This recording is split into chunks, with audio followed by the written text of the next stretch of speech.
Сәлем достар, сіздермен бүгін өзбек халқының ұлттық тағамы палау жасайтын боламыз. Видеоны соңына дейін көріңіздер. Қазанға май құямыз. Қатты қызған кезде пиязымызды салып, жақсылап араластырып қуырып аламыз. Егер сіз қара палау ұнататын болсаңыз, онда қарайғанша қуыруыңыз қажетсіз. Жақсылап қуырылған кезде етімізді біртіндеп сала береміз.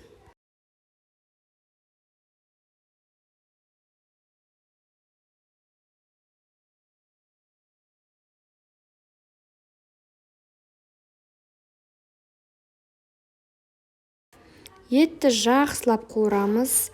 Ары жылжытып, бері жылжытып, жақсылап қуыруымыз керек. Үстінен тұз саламыз.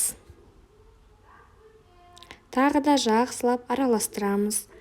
Етіміз жақсылап араластырып болғаннан соң, біз сәбізді салуымыз қажет. Оны да араластырамыз. Егер сіз қара палауды ұнатпайтын болсаңыз, пиязды кішкене ақшылдау етіп қуырыңыз. Сонда палауыңыз ақшылдау түсте болатын болады. Біз барлығын жақсылап араластырып, енді үстіне 1 литр 400 мл су құямыз. Бетін крышкамен жауып қоямыз, етіміз піскенше. Етіміз піскеннен соң үстіне жуылған таза күрішті саламыз. Мына суға тиіп тұру үшін осылай үстінен басып жібереміз де крышкасын жабамыз.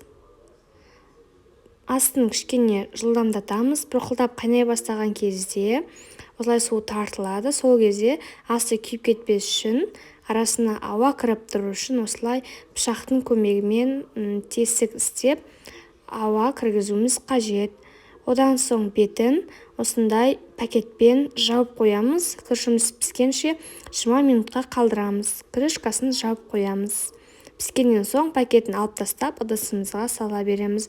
Осымен біздің өзбек халқының сүйікті тағамы палауымыз дайын. Бұл өте дәмді болып шығады. Міндетті түрде жасап көріңіздер. Видеоны соңына дейін қарағандарыңызға көп рахмет. Сіздермен қоштаспаймын. Келесі видеода кездескенше.